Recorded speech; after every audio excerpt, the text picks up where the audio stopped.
Hey everyone, let's talk about something that's on a lot of parents' minds right now.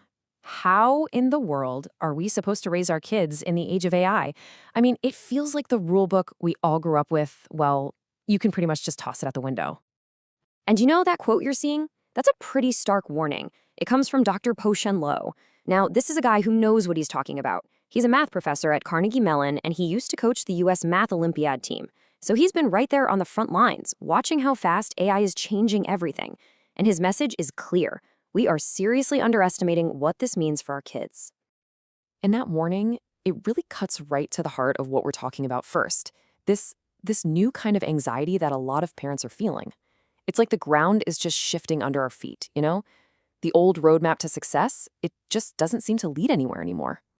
Think about it. For generations, the playbook was so simple, right? Get good grades, nail the standardized tests, get into a good college, and you're set.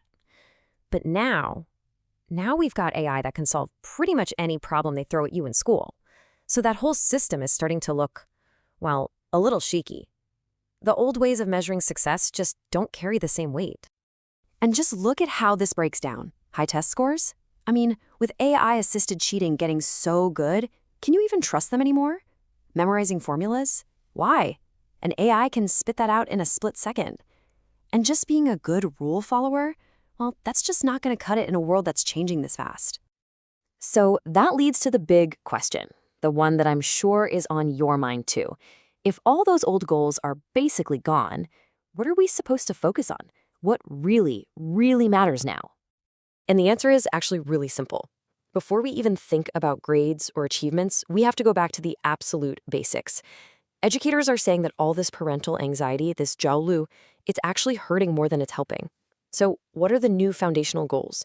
Is your child healthy? Is your child happy? And maybe most importantly, does your child feel loved? That's it. That's the foundation. Everything else has to be built on top of that. Okay, so once that foundation is solid, what's the next step? Well, it's not about cramming more knowledge into their heads. It's about building character.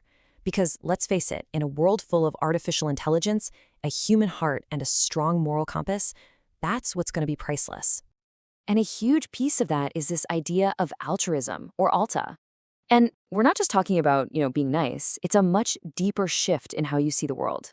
It's moving away from a what's in it for me mindset to asking, hey, how can I create real value for other people? Because when AI can do all the boring, repetitive stuff, our ability to connect, to empathize, and to help other humans, that's our superpower. So the question is, how do you actually teach that?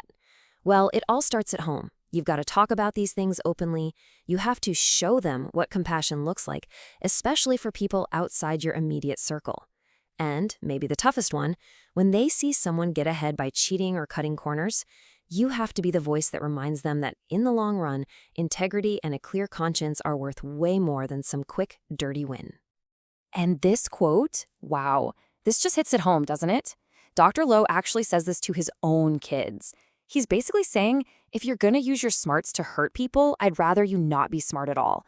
It makes it absolutely crystal clear. Your character comes first, always. Intelligence without integrity isn't just a waste. It's actually dangerous. Okay, so let's get practical. How does this new way of thinking apply to something every parent deals with? You know, that feeling that the schoolwork they're bringing home is just completely outdated? It really comes down to a mindset shift. Look, we all know school curriculums can be slow to catch up, but the homework still has to get done, right? So the new focus isn't on mastering these rote tasks for the sake of it. It's about getting it done efficiently and accurately. Think of it like a chore or checking a box. It's necessary, but it's not the main event. The real learning, the stuff that's actually going to prepare them for the future, that's probably going to happen outside of that worksheet. And finally, we've got to talk about maybe the biggest challenge of all, the virtual worlds that our kids are spending so much time in. This really is the fundamental choice they're facing every day. Are they diving into the messy, complicated, but ultimately rewarding world of real human connection? Or are they choosing to retreat into the safe, predictable, and, let's be honest, isolating world of virtual reality? And there's a really dangerous path that experts are warning about. It starts innocently enough, right, with super addictive games or online stuff. But then a kid might start to prefer these fake people, these online avatars or game characters, because real people are messy and unpredictable. And that That's a slippery slope. It's seen as a direct path to a future where they might rely on an AI girlfriend or AI boyfriend, and that could seriously damage their ability to ever form real, authentic human relationships. Which brings us to the most important question of all, really. In an age where we're surrounded by artificial minds, what is our most important job? It's not about making sure our kids can code or do complex math. It's about nurturing their human heart. It's about doubling down on everything that makes us human: kindness, integrity, and the messy, beautiful art of real connection.